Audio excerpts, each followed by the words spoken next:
I feel that music was unnecessarily serious. I didn't understand what the tone of the show was going to be. Is this the Andromeda strain? What's going on here? This is what I get for not vetting the little video that I take from Restream. I was like, oh, that little thing, that little shape looks like a speaker. Choice.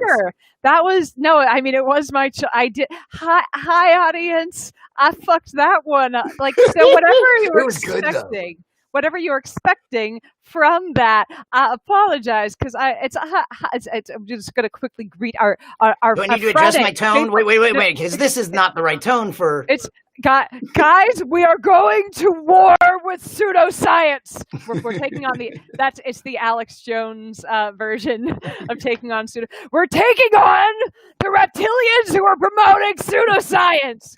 God, can you imagine if anyone who is like trying to promote science and is there anyone out there who's pro science and whatnot who's acting like there has to be someone. Like, who's just that angry and being like, hey, be rational. But they're like, be rational, people. I think a lot of us are right on the edge. Close to that. At this point, it's like, it wouldn't take much. It wouldn't take much to push us over. Yeah. Why are you having a rally at the White House on Saturday when everyone fucking has COVID? What are you thinking? Yeah, oh, my God. He's, you know what? It would be really easy to push me to that point. I'm going to lose my voice making fun of Alex Jones today. That is I think that's my goal now. It does, though, seem like Trump is dedicated to now personally infecting all America. Yeah. Not satisfied with 210,000 deaths. He's going to get us. He wants to be. Yes. Yep. Get it straight from the horse's mouth. Literally, you know. He wants to be the index case for the rest of the country. That's. I mean, you got to admire someone for having goals, right? Right, like that is like it's not a good goal, but it's a lofty one. Some people don't have any goals. I have a goal of making it out of there. Someone just told me that I'm not showing up on YouTube. I'm not sure what's up with that. Sometimes that happens sometimes when the broadcast starts. It's going to show up. You checked all the I did. Channels? I did. I did it. It even says right here in chat that I should be sending chats to there, so I'm not sure why that's happening. I hope it's getting over there. What's your YouTube channel? It's youtube.com/SciBabeTV.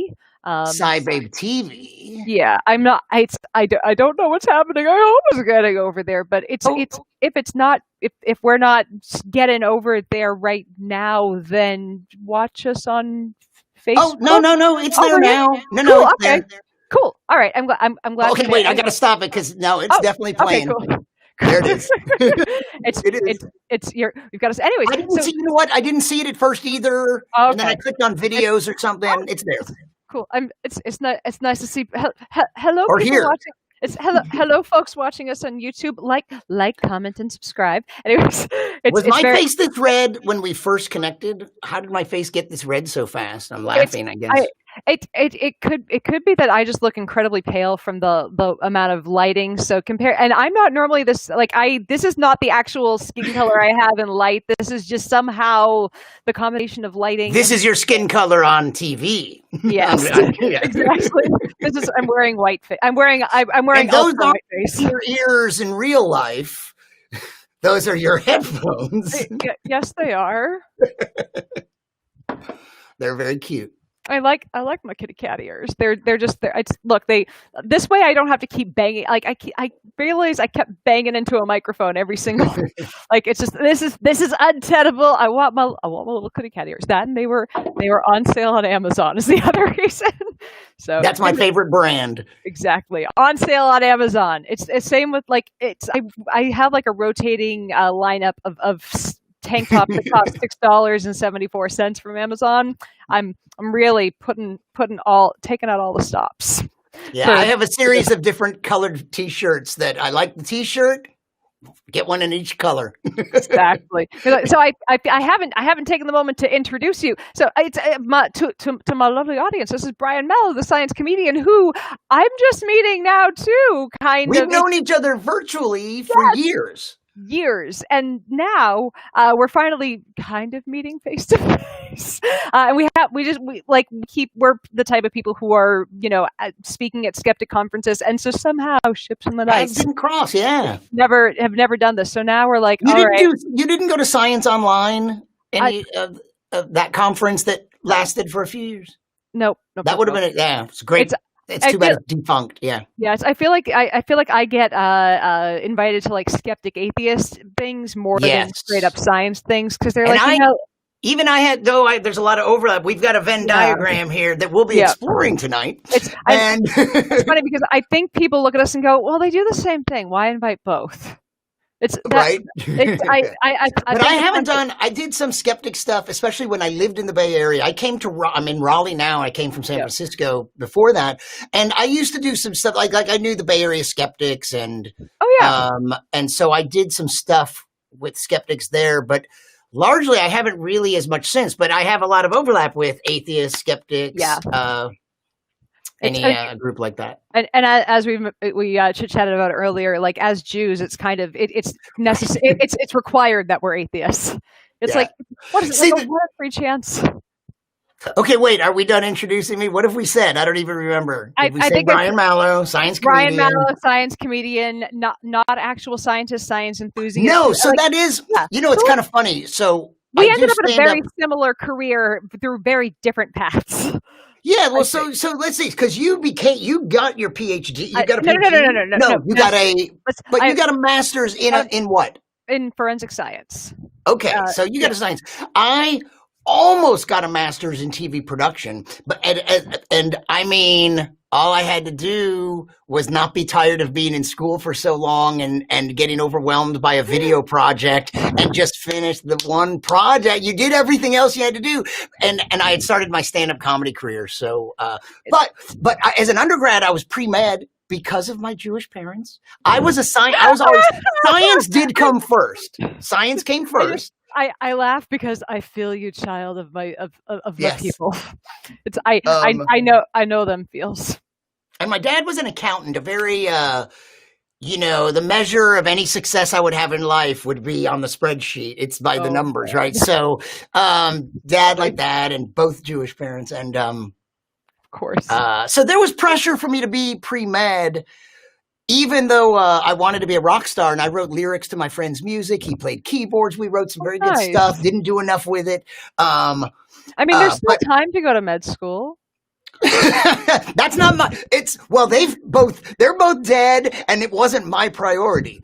But if I had, maybe I would have been interested in neuroscience or even neurosurgery. I had a girlfriend in high school whose father was a neurosurgeon, and but it wasn't medicine that I was most interested in. I grew up with science fiction and hard science, and I liked I read Asimov and Clarke, and I read science fiction that was hard SF, where the science mattered. And then Asimov and Clarke also wrote nonfiction. Oh. And it's like, so I grew up reading a lot of learning science, like enjoying science in school. But me and my geeky friends, the guy I wrote with and our other friends, we learned a lot of our science from Isaac Asimov and other people that wrote popular science stuff. Yeah. And so it was physics and astronomy, because that's the stuff that, nowadays we have more science fiction about things like bioengineering and biotech. But back then, most science fiction, back when I was a kid, you don't even know. Back when I was a kid, you could probably say it's largely space stuff, and Larry Niven wrote about black holes and neutron stars and really cool shit. And now a lot of science fiction is, hey, just add quantum. Exactly. You say or it's a mutant. It's a mutant. You say, or it's an alien, somewhat like that. Just if you add quantum, that explains it. And then you need the right quantum thing to reverse the quantum polarity of their quantum thing. Exactly. And your quantum, the quantum. Oh my God. If I know, oh my God. Oh no, that app isn't even working. I have some audio record. Like sometimes I hear something in a show, or sometimes it's, do you watch Rick and Morty? I can't tell if that's if you're asking me if I watch it, if you're making a joke about people who watch Rick and Morty, because yes, I do watch it. No, here's my okay. I had heard about it for years. It didn't sound appealing. Rick and Morty doesn't sound interesting to me, but a lot of people said, no, you have to see it. And one time I was at an event in Montreal, and this French science communicator guy was telling me over dinner, he's like, oh no, Brian, you're going to have to. And finally, a year after that, I finally checked it out, and now I think it's one of the greatest things ever created on television. It is so funny and so brilliantly, weirdly science-y funny. It's so funny. You know what's sad about it is like the last season isn't this last season that came out is not as good as the first. Like it's got. I haven't seen it because what is it even on? Where are you watching the news? I think like I don't even remember like because it's really bad when like. So I don't think I've seen the most recent. Look, I wanted Evil Morty this season, and I did not get Evil Morty, and hence the entire season was a failure. Like there is, like I'm just saying, Dan Harmon, because I know, of course, Dan Harmon is watching this and paying attention to my every move. No, he's not. Just a quick interruption. Mom has entered the chat, but don't worry. Hide the drugs, hide the booze. Look, hide the girls. I got my mom high for the first time in her life when she was 51, I think. So don't worry, she's my mom. Like she's a dealer. She's been forged in the fires of Mordor as when it comes to parenting. But like it's. I mean, Rick and Morty was brilliant the first three. And this last season there was something something missing. I wanted Evil Morty. I did not get Evil Morty. Like I feel like it was there was. I don't know. There was nothing. What you reminded me of is that did you like Future?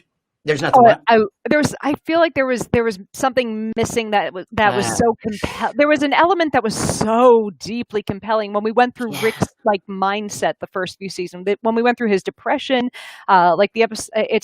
I mean, there were episodes that that hit you deeply. There was nothing like that this last season, and that kind of disappointed me. So Dan Harmon, who I know is definitely watching my every move. Bring back Evil Morty. Anyways, it's not watching. You like Future, like the original Futurama. That whole thing was so perhaps one of my favorite animated shows, and then so geeky and smart and funny and obscure. But then when they brought it back, it was all the same creators and writers and everything. But I started watching it. And I just didn't connect at all, and I never got very far with it. It didn't feel like the same show. I love that show beginning to end. I've watched it. So you watched the newer one? I think I've watched it through 3 times now at least. But like reboot isn't the right word, but right? Wait, so there was like do you mean they've rebooted it like recently, or do you mean like just a few years? No. There were like 7 seasons or something, right? Yeah, there were 7 seasons. But then years went by, and like somebody did did another season or 2. And I don't know if you saw them; they didn't feel the same, and so I'm not sure. I should hold back my judgment. Like I didn't watch it when it first came out. Like I watched it years later, so maybe I just didn't notice the transition because I wasn't like waiting years from. Because but those are all. Oh my God! So many of them seasons are amazing. Yeah. Oh yeah. Like I mean, the episodes with Fry and his dog. Like those are the ones that are designed to fucking kill you. Like you're sitting there, just if you're not destroyed watching those episodes, you're not a human. In the first or second season of Rick and Morty, I don't know, first or second season of Rick and Morty, there was that one where there's this. It's very much like there's an energy being, and it's questionable whether it's good or evil. Yeah, and Morty befriends it. Are you talking about Fart? I don't remember, but there's this scene that what you're just talking about. It is really sad. Like so, in the context of the show, shooting it, right? Yes. This scene. Okay, that's right. So, in the context of this show that is ridiculous and rude and mean and offensive and fucked up. At the end, he comes back. He kills his friend. Sorry, this is a spoiler for a several years old episode. Yeah, spoiler. And he comes back. It's so unexpected because the context is a ridiculous show. But he comes back, gets a car, and Rick says something like, "See your friend? Did you see your little friend off or something?" And he's like, "Yeah," like. He doesn't tell him what he did. He acts like everything's normal. And it's a really tear-jerking moment that is like, where did that come from in this show? Yeah.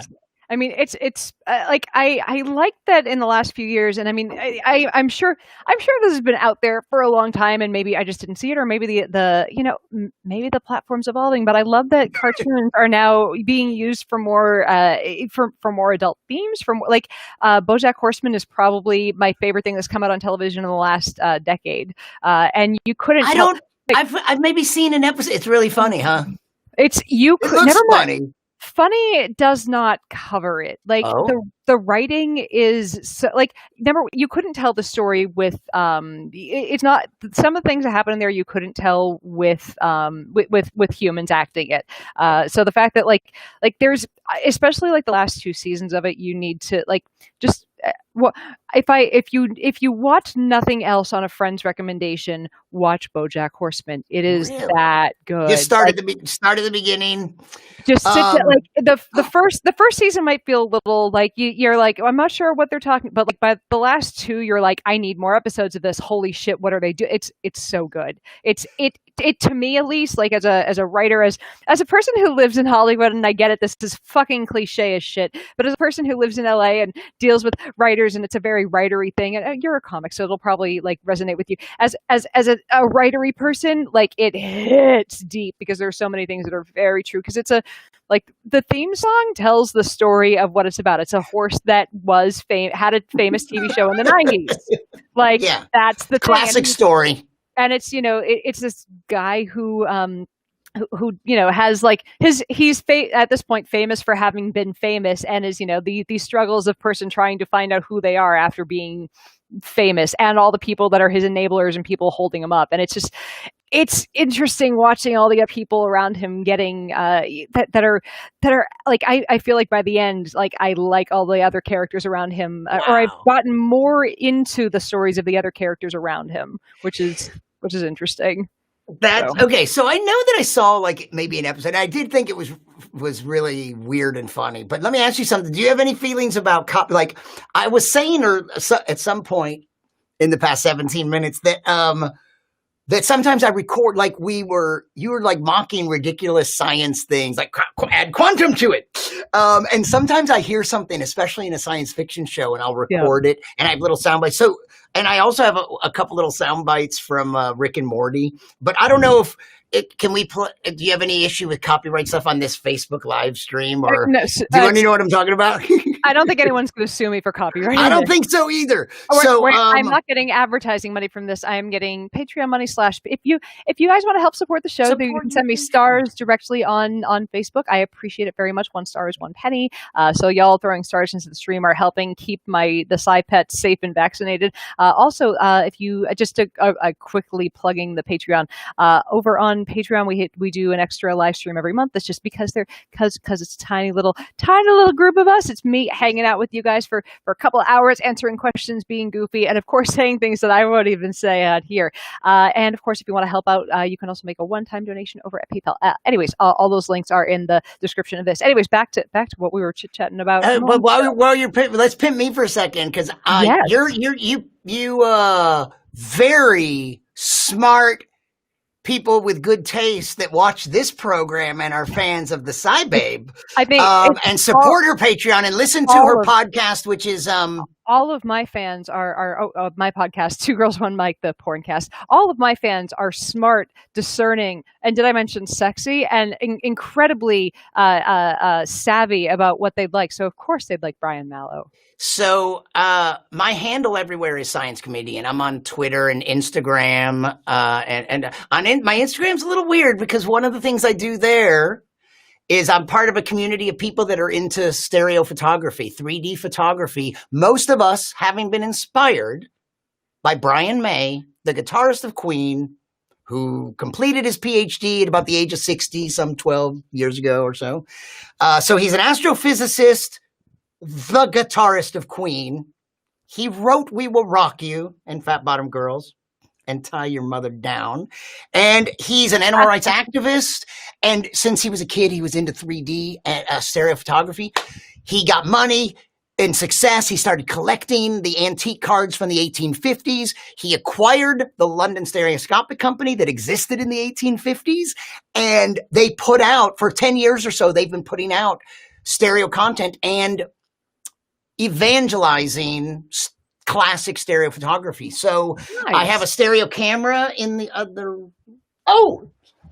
For instance, at first, I just did. You can take 3D pictures by taking 2 pictures and putting them together. But eventually, I had to acquire a stereo camera. So, Oh, nice. So that yellow thing above that's a stereoscope right there. Oh, and in fact, it's one that was designed by Brian motherfucking May to go inside the books that they put. Can I reach it? You can do the get up. Just to, I was supposed to say it. I think people you've been It's on Golden stage. Owl.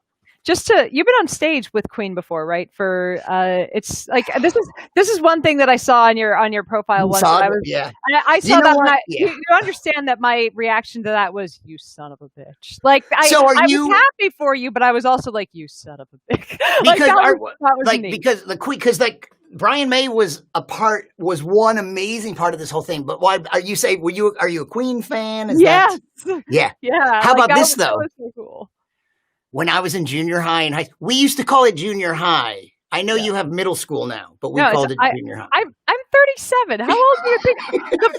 Look, I told you the Botox works pretty well, but I'm not a fetus. For fuck's sake, I'm barely not Gen X. I'm talking to your friend. I'm talking to your fans. He's like, I'm talking to the youths of America. Oh wait, I'm turning you into Bernie Sanders. I'm talking to the youths. Exactly. I know that I'm using. They don't even like. Anyway, my average let me just read this. I'm on Twitter. ScienceComedian.com and YouTube, all science comedian stuff. I was doing at the beginning. We're going to talk about COVID. I was doing a ton of live streaming, and I have other stuff coming. But somebody said not to. Somebody had a request for us not to combine science and politics. So that means we have to start saying how much of an asshole Mike Pence is, right? Yeah, and unfortunately, I didn't watch the VP debate, so I didn't. But I did. I saw a little bit about the fly. It's the highlight. Like, look, it's just the flies are attracted to piles of shit, man. Like it should have been up there going like the original fly, not the Jeff Goldblum one, which is amazing, but the classic one where the little fly goes, "Help me, help me, help me." I feel like if you and I Vincent Price was in it, yeah. It's oh man, like I feel like SNL this weekend, if they do not have Jeff Goldblum making a cameo as the Fly, I'll be like, this has been an opportunity lost. This is wrong. All the writers should be fired, or we need a note from Jeff Goldblum's doctor. This is the only excuse for this to not happen. So like we have so many open threads potential. Are you? And I'll start a new one right now. Yeah. Control T, new tab. Do you have a lot of open tabs? That's what the new tab is. Oh do you have a lot of open? I have. I closed all of them that I could because a couple people commented that my video was coming in a little choppy. And like as I've told you guys before, number one, I have a Spectrum for internet, and we literally have the fastest internet I can purchase in LA. And and I'm plugged directly into Ethernet. This is the best I can do. Like I'm sorry, I closed Discord, so I'm sorry, my people that I'm chatting with in Discord. Also, if you want to come join us in Discord, the link to it is pinned to the top of the page, and we always have a kind of lively chat going in there. Anyways, but yeah, I've closed down. Normally, I'm somebody with 72 fucking tabs open because I'm writing an article, and I don't. If I could get it down to 72, it would be good. Like my favorite thing when I'm researching for an article is finishing the art. Because I have one browser full of tabs. It's for the one article. Like going through and close. Because you finished the article, or finish the draft and I can send it. Just that moment where I click. Like that sense of relief. It's better than Klonopin almost. Yeah. Let's not give it too much one thing I was trying to get there was I thought I might have this little bit of recording that was from the Flash or something, and they said something science. It was it was so. You know what it was? It was something about tachyons. And other theoretical particles, but only some of what they said were theoretical. What are you talking about? A couple of those were particles. It wasn't theoretical. I'm like, I don't know a ton about these theoretical particles, but I'm like, tachyons, those sound familiar, and I'm pretty sure they're real. Tachyon is theoretical in that it's always been this hypothesis. So nothing can accelerate up past the speed of light. Yeah. But weirdly, in relativity, something could travel faster than light. There could be a kind of thing, like it would be allowable that you cannot accelerate something up to the speed of light. You can't even get up to the speed of light, let alone past it. But it's not disallowed for there to be something that could travel faster than light, but it might not be able to travel less than the speed, something like that. So there's always been this idea of this, and it's called a tachyon, but probably doesn't exist. There's no, so I don't think, so I would say that one was theoretical. We'll call that, it's used in science fiction a lot. If you've heard it a lot, it's mostly because of science Probably. fiction. But, unless you're a physicist. But I swear they listed whatever it was hilarious to me because it was like tachyons, varmons, electrons, and other theoretical. It wasn't electron. Whatever it was, it's like, dude, that was a particle. Neutrinos, maybe they said. It's like, that might sound weird to you, but that's a particle, dude. I mean, like, it's just, people are like, it's a big word and I don't understand it. So obviously nobody understands this. That happens a lot when telling people that, certain things are not how diet works or how, like, you don't need a detox because there are words that you don't understand going into the food you're eating. Like, it doesn't mean it's killing you just because you can't pronounce it. Right. Toxins. Okay. So our paths, I didn't become a scientist. Yeah.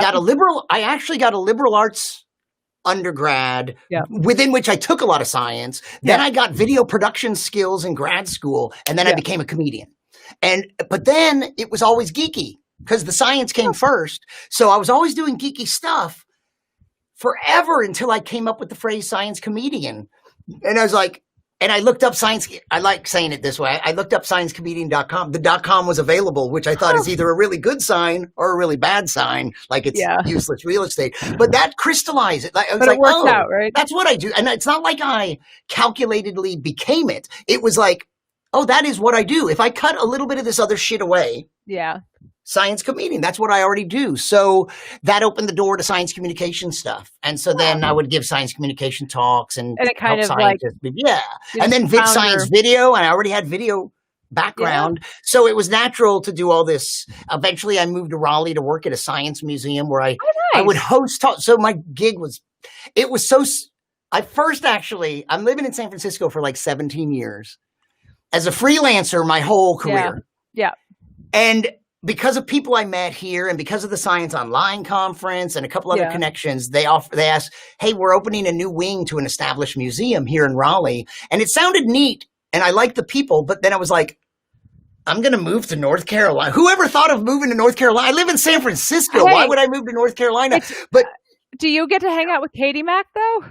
Oh, well, she didn't live here when I took the job, but I decided the job looked like it was written for me. There was this theater that looks like the Earth. It's a globe on the outside. Inside is a theater. I hosted talks by scientists. I had to book the schedule, but I hosted talks. I would interview them on stage. I hosted a science cafe every week for 4 years. And I helped them be better speakers. And so it was so good a job for me that I came to Raleigh. But after 4 years, I returned to freelancing. Great experience. I loved it. But there's other stuff I want to do. Yeah. So then just about 2 years ago, our mutual friend, Katie Mack, Katie, or on Instagram, she's Academic Nomad, unless she chooses Academic Nomad. But Astro Katie on Twitter is where, and she's the author of the very new book this year called The End of Everything, Astrophysically Speaking. It's about the end of the universe. Yeah. I'm excited to read that one because I like astrophysics and things about space are just that is not my very weak point in the sciences. It's like, once you get to physics, I tuned out because I'm like, I'm a okay, so you're better on all the chemistry and biology. And Katie, I guess she took a job at NC State. So she's a professor, assistant for whatever they call it, an academic at NC State. Yeah, teaches physics, and she's a writer, blog, and great communicator. Yeah. Oh, she's incredible. Like it's her ability to get a thought out concisely and well explained on Twitter is unparalleled because getting a bit about physics and astrophysics out on there is impressive. It's hard to do. Kind of hate her a little bit.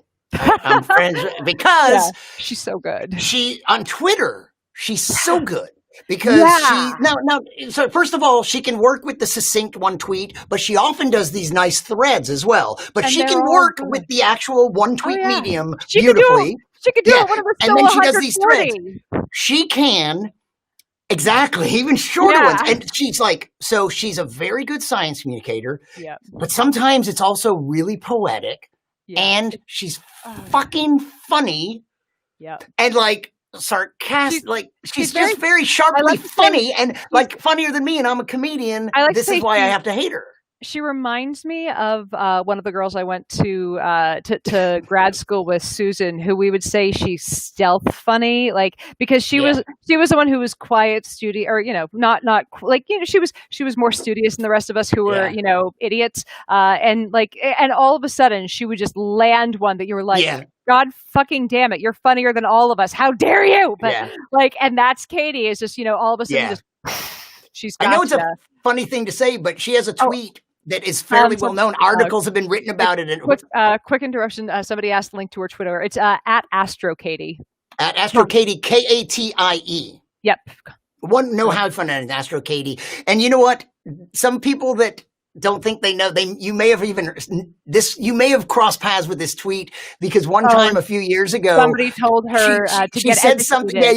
She said something about climate change. Yeah, she made a comment. She meant something. Somebody about told her to get educated, and they said, maybe you should get an maybe you need to get an education. So she goes, and it's just like you said, because it was this. It was the most casual. Well, I already got a PhD in astrophysics, so I figure that's probably enough. Kind of. And then it's like, and then it went nuts because J.K. Rowling retweeted it, and now it's like, and now J.K. Rowling is the author who shall not be named. Yeah, like it's funny. What a world 2020, man. I don't. 2020. I think I don't want to speak for Katie. I think I think there are mixed feelings on. It was that cool. That was a couple years ago. Yeah, that was before we knew that she was. Before we knew that she was she had opinions. Yeah, you know what? Joanne is being problematic about trans people, and I'm upset about it. So, here's a sad moment. Today, a Nobel laureate died. Right here in the week that they just announced the newest Nobel laureates. And, I haven't associated the other thing. We didn't finish about the event that I went to. But we have six conversations going right now. We have many open tabs. It's many open tabs. My mind is only open tabs. I was to say we haven't discussed all the political people that we talked about before this. We haven't look. I would have been down with us just bagging on Republicans the entire show. It's young. The night is young. Oh man, there's so many hours we can go for on that alone. There's room for a pun. The night is young, Jung. There's a pun somewhere there to apply to something. The night is young, like we spent all night discussing psychology. The night is young, or so, there's something there potentially. A stupid pun. Okay, so wait, what was this thread?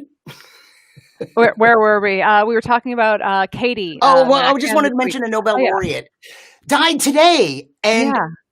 He's more significant. Like, you will probably not have heard of him, although it is chemistry.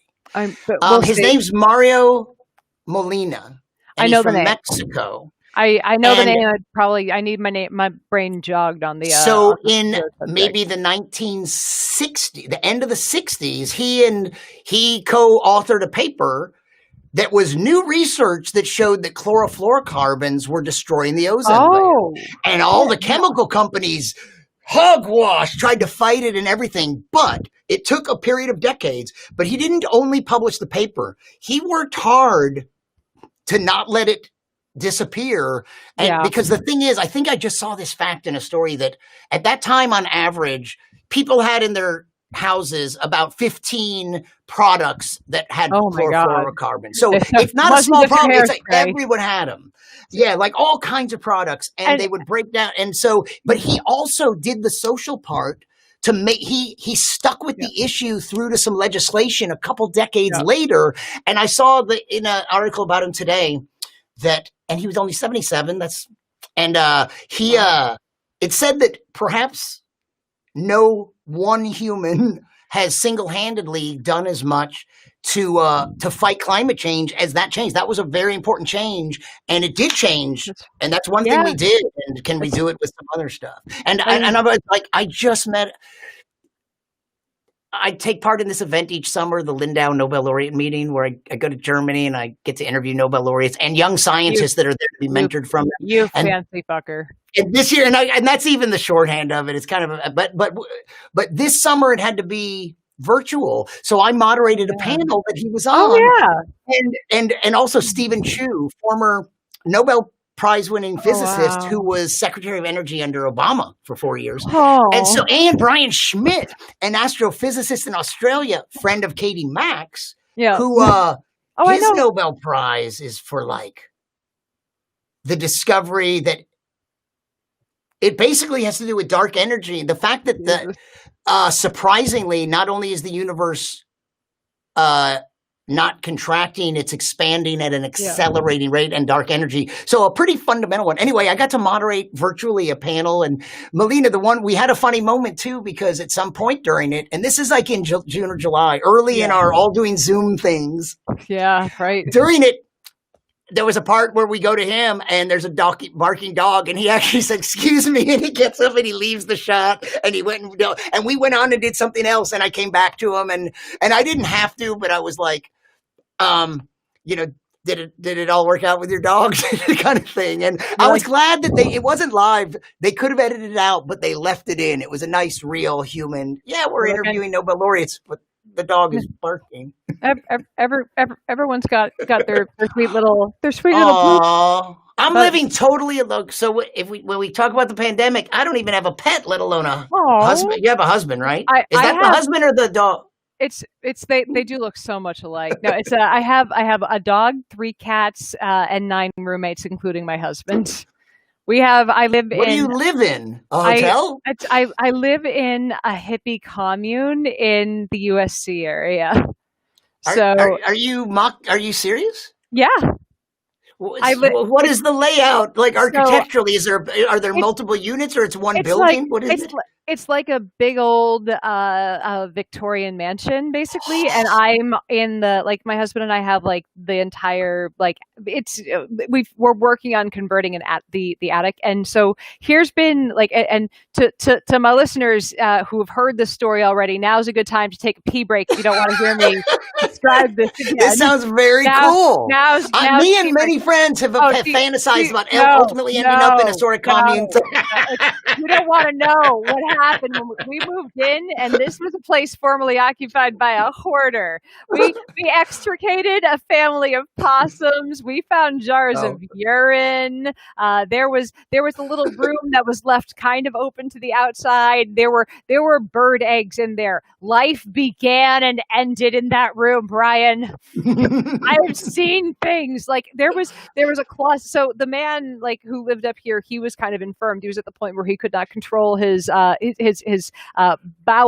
lower bodily functions anymore, and slept in kind of a lofted area. And the mattress was up there, and the mattress was the smell of a mattress that had been sitting there for over a decade, with just urine soaked into it. Nice. For the entire time that the person been in there. And there was urine on the walls from him peeing into jars up there.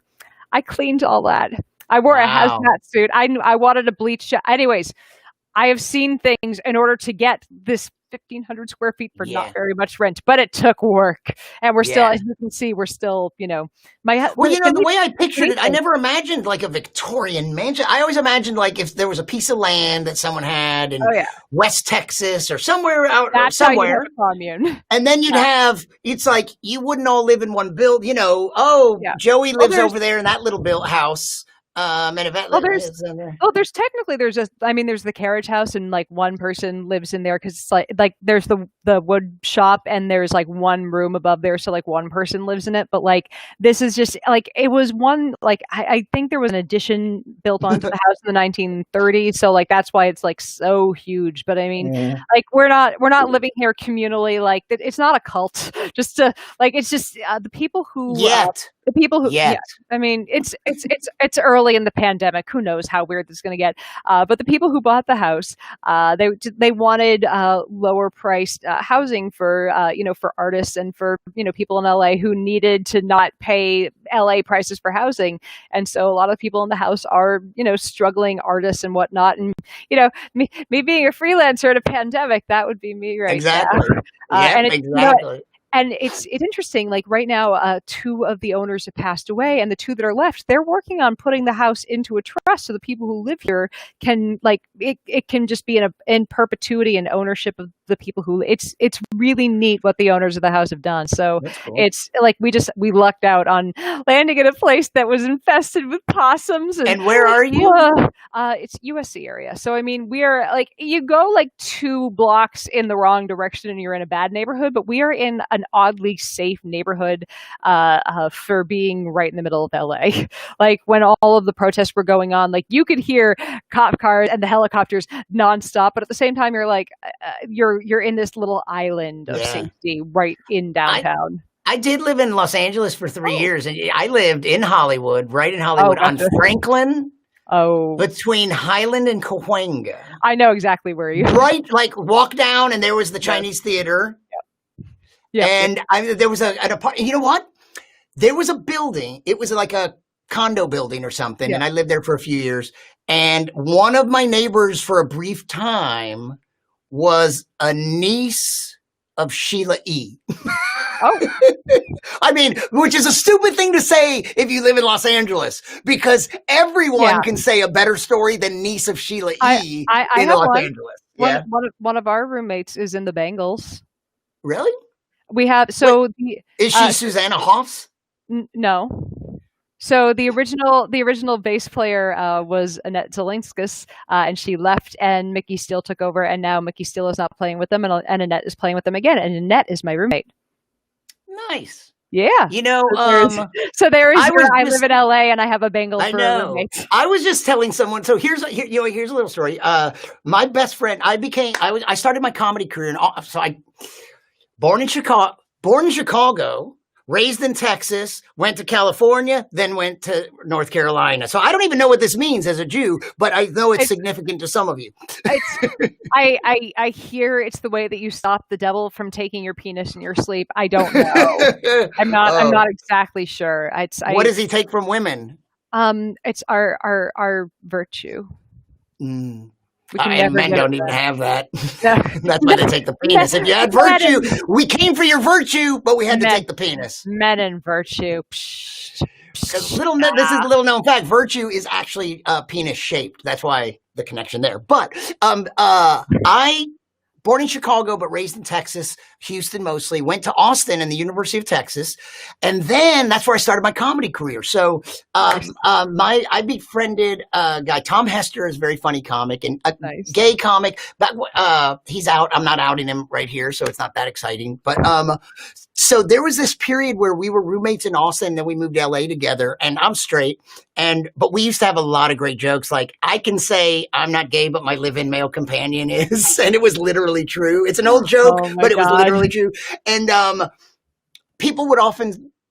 sometimes people would find out we were roommates, and they'd go, Brian lives with Tom? Oh, is Brian gay? But they never asked, is Tom Jewish? Which doesn't seem fair. So we moved to LA. You're like, I convert to gay for him, but he wouldn't convert to Jew for me. Exactly. So we moved to LA. He had to move back to Texas. And another comedian friend of ours, Vanessa, moved in with her lover, Karen. So I traded one gay male for two gay females. Pretty good deal to most people. That worked out. Right. And then I'm so torn. We touched on this. There's one, insert, pause, open new tab, Command T. I feel a little hampered. There's so many things, like there's jokes I don't tell anymore because I became the science comedian. Somebody asked a good question, and I just like this because it's an LA question, or it's a very Hollywood question. Would you move in if the roommate had to be Scott Baio? Just No. think of the material as a comedian, Oh, but I don't want to shit. live with Jim. Well, it's with kind of Scott like Baio. what's his face, Craig Mazin, who wrote Chernobyl. He was roommates with Ted Cruz in college. I'm just saying. Oh, is he the one living that with, said that told us that stuff about Ted Cruz, like about? Yeah.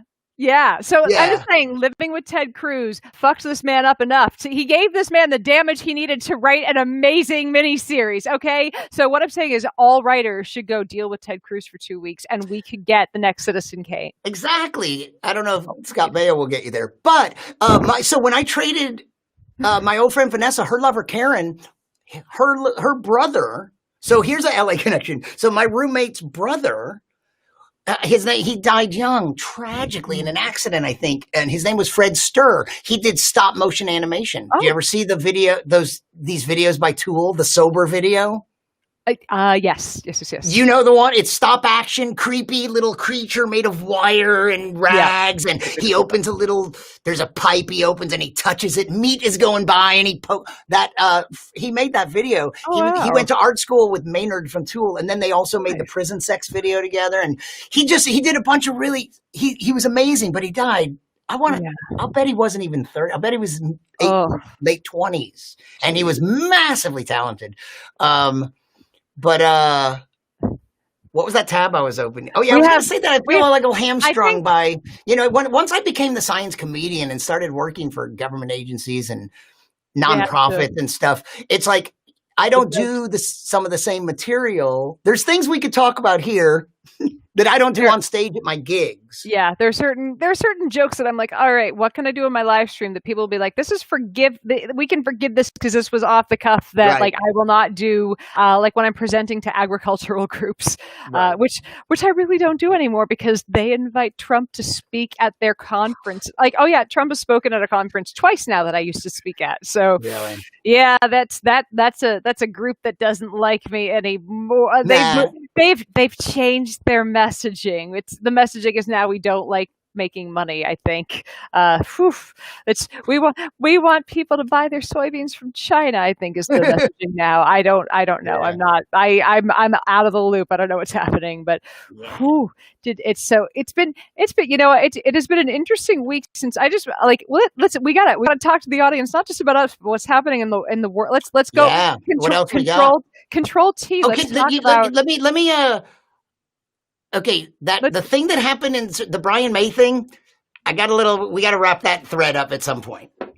I was about to say, we'll get back to the Brian May thing. Okay, what do you got from the audience? It's quickly we should let's talk about, because I mean I like to go over what's happening medically with stuff like this. So there are a lot of reasons why we can't trust the information that's coming out of the White House, and a lot of it is based on what we know about how they treat COVID. Right. So it's like we're not like whenever someone argues back with the point that a White House press secretary or the Dr. Conley has said to us, it's not just because, quote, Orange Man bad. Well, Orange Man is bad, but it's because the things he's saying they've used for treatment don't make sense if he had a mild case or if he was totally fine. And can I just say, how come when he got sick, he didn't use the miracle drug of hydroxychloroquine? Didn't he already take it prophylactically so that he wouldn't ever get it? Well, it just means that Dr. Conley is in on the liberal scam, obviously. That's how high up it goes. That's a great kind of cognitive dissonance. That is how high up the scandal goes. They got to the president's doctor even. Yeah, but even to the president, like there's always been for months these moments where how do they handle that dissonance of it's a scam, but then when Trump says, like at certain points he actually tried to act like they should take it serious, and they go, well, what do you do when it's the president? Well, the interesting thing is that they've shown that people who believe in a conspiracy theory are likely to believe in more than one, and when they believe in more than one, they're even likely to believe in conspiracy theories that don't that contradict each other. So this tracks. This is unfortunately normal, and it's because they'd rather go with these. They're like, you know what? The world will kind of sort out how these are all true later because I know I can't trust the real story. So it's more comforting that there's a shadowy figure, controlling this all than that this just kind of happened. But But Yeah. here's the thing. So he gets diagnosed late Thursday night, and then he is all of a sudden so sick that they need him on within days remdesivir or oxygen, remdesivir, antibody treatment, and dexamethasone. Here's why we know they're lying that he was fine. First, they wouldn't. We know they were lying because they admitted it. They said they would not say the first. They're like anytime that they try to dodge questions, like there's a lie somewhere in there. Like he's not on it right now. He hasn't been on it. Has he been on it at all? He's not on it right now. I promise you. They don't want to say it. Yeah. He wasn't on it this morning. Has he been You know on what it? that reminds me of? If you search for a movie on Netflix and they don't have it, they won't just say that. It never says we don't have it. It just says we have things like this. They will not just say. Just tell me. Just tell me you don't have it. Don't just go. We have okay. Right. But it's the same thing. They can't come out and say it. Yeah. So we have other things. Look at these other titles. No, just I can't. Yeah. Just acknowledge that you don't have it. Just say you don't have it, and then I'll move on. Just tell me, go the fuck to Hulu. We got nothing here for you. So, anyways, here's like the biggest tell if people don't believe this, because I had friends who were like, his oxygen level's fine now. Why don't you believe it? I'm like, because he's on, and here was the bigger tell, other than the fact that like they made like this, the videos were so obviously staged, and I think everyone who's here probably knows this. Like the videos are the pictures of him being fine and working. Number one, he's signing his name to a blank piece of paper. Number two, the pictures, they found the timestamps and they were taken 10 minutes apart. Get in there and change that EXIF data if you're going to publish the pictures. But they put him on dexamethasone, and like here's the thing, and we've discussed treatments on here since day one to figure, so that people kind of understand, if you're this sick, go to the doctor. Like dexamethasone should not be used early in treatment, because dexamethasone as a steroid suppresses your immune system. So early on, if your immune system is working really and doing what it's supposed to be doing, it is fighting back the virus. But later while your oxygen levels are going down, while you might be heading into ARDS, or or you might be hitting cytokine storm, you need something to tell your immune system, hey, stop eating the lungs. You're supposed to be eating the virus. Step down, immune system. Yeah, and that's when you need dexamethasone. So the timing is everything on it. So if you use it too early, you're gonna let the virus just keep attacking the body. So here's the thing: I'm gonna guess he'd been sick with it for a good, like he might starting having rallies again tomorrow, which is insane. It's fucking insane because never mind. Because Trump might not be sick, he's still sick. Obviously, he sounds like shit when he's on the radio. But like, he might not be. He might not be positive anymore in terms of like he might not be spreading. Might not be contagious. Everyone else, but everyone else, a ton of other people in the White House are obviously. I think he might be. I don't know if he'll be mingling amongst them, but I wouldn't be. But they're having a rally, and here's the thing: he has to be around other people who are on stage. Secret Service members have to be close enough to protect him in case something happens. There are all these, it's no matter what, if he is around people and he refuses, it seems like he's refusing to even take a test to see if he's negative. That's putting other people at risk, and it seems ridiculous. Like for a campaign that he is now 16 points behind in some polls, he is 11 points behind Biden in the Fox polls. In Fox News polling has him losing by a landslide in the popular vote. That's amazing. But the thing is, he's got. I know it is, but the great thing is, none of that matters because he's not going to accept the results of the election, this illegitimate election. Yeah, like there are so many, and I mean, a couple of people have said on here, isn't campaigning from government property illegal? Jeff Schwartz said, yeah. Like, and here's the thing: it doesn't matter if he is in office and all the people around him that would prosecute for this are his sycophants. Like, you can't do anything about like do we think they're really going to prosecute for the Hatch Acts? Now, is that the thing they're going to take him down? Really? Like he knows there is not a single norm that he can't break. And I think we're like at the backdrop of this is the last norm that we hope he can that he won't get away with breaking is free and fair election, transfer of power. This is the thing that marks America, is that we don't have a king, we don't have someone who takes power and holds on to the Mad King Don, unfortunately. And it's like it seems like him saying that he he'll see about the results of the election. Like that's it's like I get it. Like you need to wait and see that for results to be for election results to be ratified or whatnot. But like the facts are verified. But seeing that he's telling people to go watch polling station. But there's something weird of like I heard someone point out. I mean, I know a half answer to this, but let's just say it's like really weird that the press or the questioners or the moderators of debates keep asking, are you in any other election? Has any incumbent ever been asked, will you be, sir, accepting the results? Nobody's ever been asked that. Yeah. But the answer to, and they keep asking, but the reason is because for months he's already been calling into question the validity. Yeah. He's planted that seed. He said he wouldn't accept it in 2016, and the only reason, more than likely, the only reason he didn't put up a fuss. Here's the thing: he they cheated enough to get him to win. He didn't accept it in 2016. He still claims that he won the popular vote by 3 million vote. Like he's like, yeah, there were 3 million illegals voting. That's why. Like I can't, like, I don't know about you, but I think about like, and I know this means that I am a snowflake or whatever. I don't fucking care. But I think about November 3rd, and I understand that they won't have votes finished being counted. I know that we're probably heading for a civil war. Probably, yeah. I know all these horrible things are happening, but I think about just the relief that I'll feel, at least temporarily, before everything goes to shit when I hear that Biden has won. And I'm so just...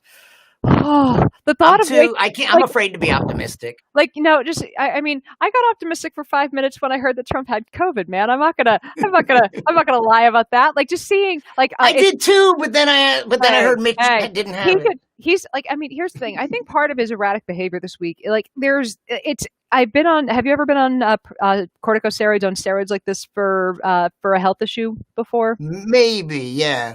I feel like you would remember, because I've been on steroids a few times for my back. Like if y'all out there in my audience remember, so a couple cortico, is that specific? Is that a specific? I've been on like prednisone. Have you been on prednisone? I know so many people that have, but I've been on a different. Yeah. It wasn't prednisone, but something for my back.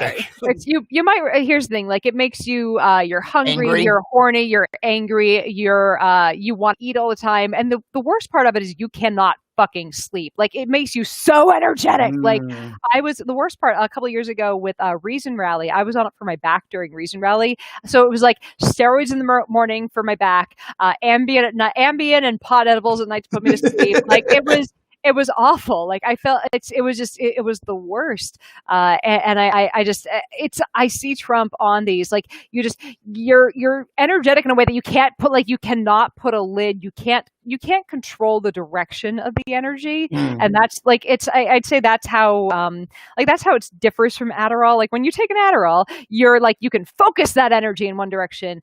Steroids, it's like the energy is just, you have 10 times more of it than you do on Adderall, and it's going everywhere all at once. And so I see Trump with the same, I gotta wrangle a field full of T-Rexes kind of manic energy. And my friend Jamila Bay just commented, you're manic. Yeah, that's exactly it. It's this manic, crazy energy. And that's what Trump has right now, watching the way that he's acting. Like, and like the last little bit of this is that when he hasn't had that crash though yet, because after you get off a course of steroids and he needs to get off of it, you have 2 to 3 days where you're like, don't fucking talk to me. I'm going to be in bed. Like, please just wake me up when it looks like my bladder's full. Like, he's going to crash. And I'm curious when this is going to happen and what we see for health effects. So it seems weird that the crash hasn't come yet. Anyways, I've experienced Adderall has a crash. Like, I'm surprised. I've never had it prescribed, but I've done it several times, and I did it. Yeah. I wouldn't exactly say recreationally, but because it was more for, I was working on a writing project. One was for like an essay I was writing, and another time it was a show I was putting together. Yeah. And I'll tell you what, the first time I tried it, I was putting together a massive show, a themed comedy show, a science comedy show. And when it was at its best, it was beautiful. Like I saw Yep. connections. You know, we like to Oh, connect yeah. things like callbacks and go, oh my God, this plant this at the beginning, call it back. Like, I was seeing connections everywhere. there have been times when I've taken, like, 'cause, you know, I like to say I have the emergency Adderall for when I either have to, you know, stay up late to finish something, or when it's like, look, this thing needs a punch up and I'm not getting there Yeah. with 3 cups of coffee. And it's like, it just gets your brain that extra, but I'm sitting there going, oh, fuck. This is why people do cocaine, isn't it? But Yeah. this is also why I will never try cocaine, because like, it's funny. I had a producer who I was meeting because he wanted to, you know, potentially, you know, start pitching a show. And like, this is how I knew that I was, you know, new to Hollywood. We were out, we're sitting there looking at a treatment for a show. We're having lattes, and I, you know, just cocaine came up in conversation. And I was like, yeah, I've never tried it. And he looked shocked. He literally, you've never tried cocaine? And I'm like, isn't that a normal response to the? I thought Not I was in LA. Not in no, Hollywood. like and you know what? Here's the thing. That's a drug that I've decided I will never try. I don't want to find out that I like it. That's not it seems like if you like You know, it, you like it a lot. have you ever done anything like MDA or hallucinogens or something? Oh yeah, I even Then you know what? Then you know, you won't even find cocaine interesting. oh yeah, like I even told the audience about I tripped so for my birthday on my birthday itself I tripped on DMT, so I'm prepared for my next appearance on Rogan, and Are you going on Rogan? oh no, I've Okay, been on just it. yeah, okay, I got you.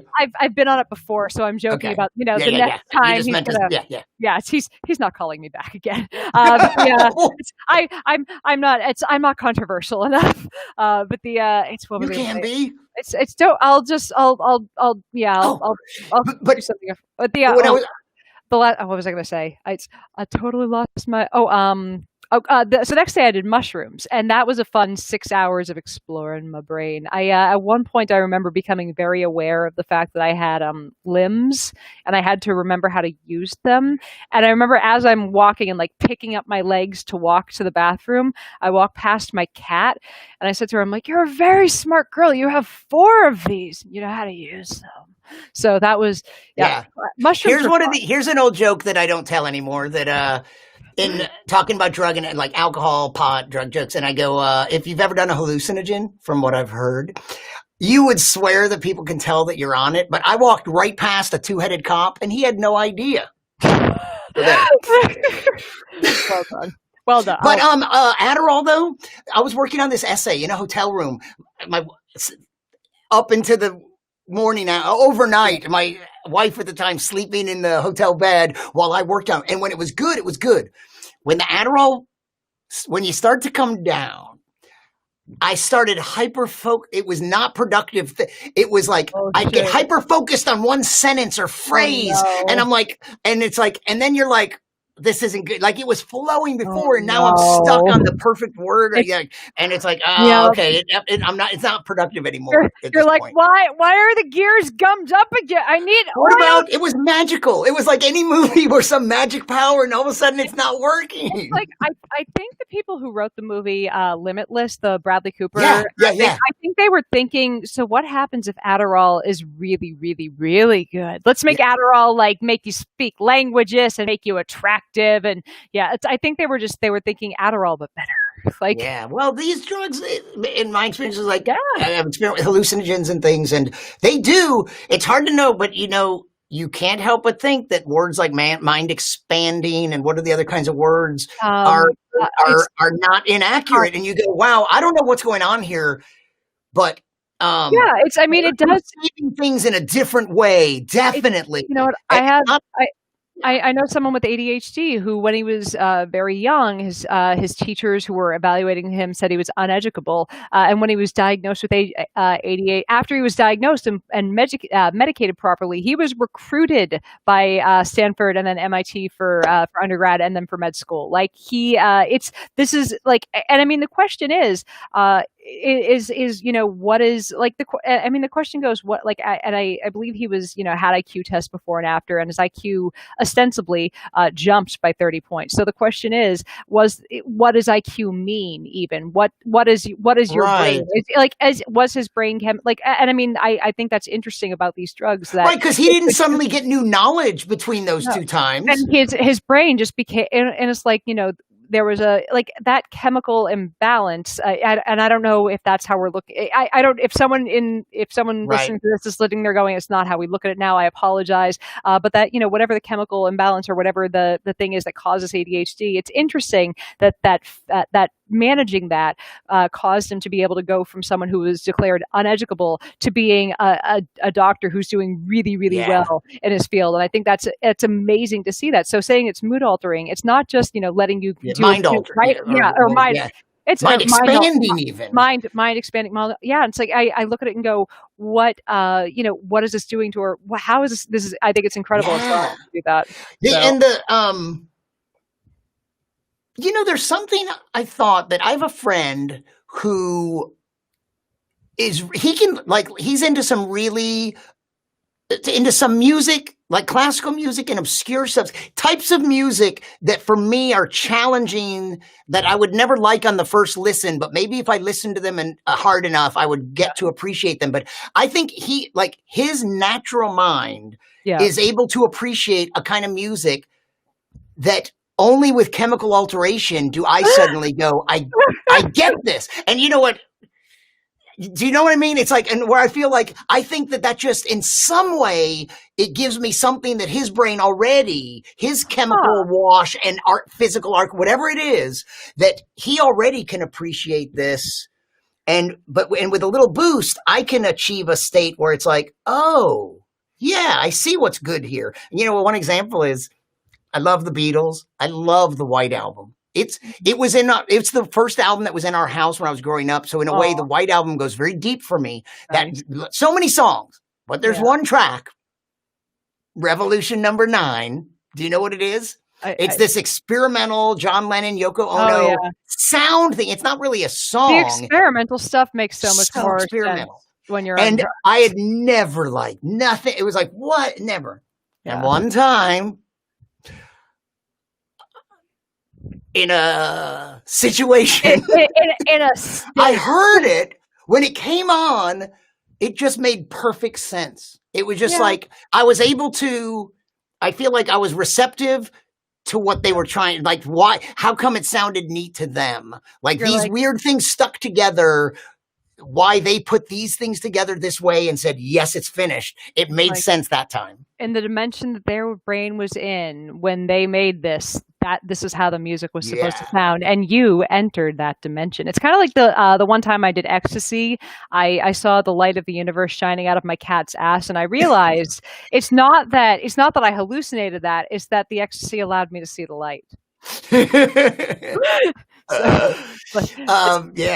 It's I can concur. I think that's probably true. Like I've done each of these drugs once, and here's the thing with mushrooms: I have no desire to do it again for a long fucking time. Like, number one, that's a time commitment. You're stuck in that for like 6 hours. Like you can't be like, hold on. Has anyone warned you then you should never do acid? Because acid is essentially the same experience, exact same experience, twice as long. Yeah, twice as long. It's mushrooms for a good, like I feel like I could do that again in a couple of years, maybe. But like I like that it's not addictive. I really like that. I had a nice little and it might even be part of the cure for addiction. I've heard that. Now, part of the reason that I checked it out, because I have a permanent headache on one side of my head, psilocybin has been shown to help with these kinds of headaches before. Yeah, and it did not, but you only did one time. But it helps. It helps. It does. It has been shown to help with depression. And I mean, they're never gonna be like, here, have a fun drug that you actually enjoy to help with your depression. We can't let you have things that you enjoy. But like it does, like for what was it? I didn't.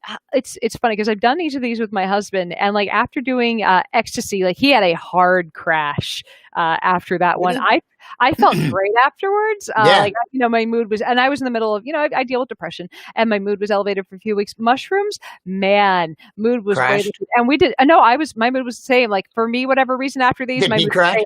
No, he was fine. It's funny because he said he'd done mushrooms before and he crashed, but he's like, this time he's like, I was in such a better place in my life, and it was But I have a hypothesis about the crashing thing. I think some of these drugs, people, you have such an intense roller coaster ride of emotions, laugh, you experience things intensely. You laugh so hard. You could experience sadness, but you could go through a gamut. And so that it's exhausting and mentally, like, so I think some people might crash because a lot of your good whatever, whatever are you like used it all in an orgasmic explosion of joy, and then you're a little down the next, but some people aren't.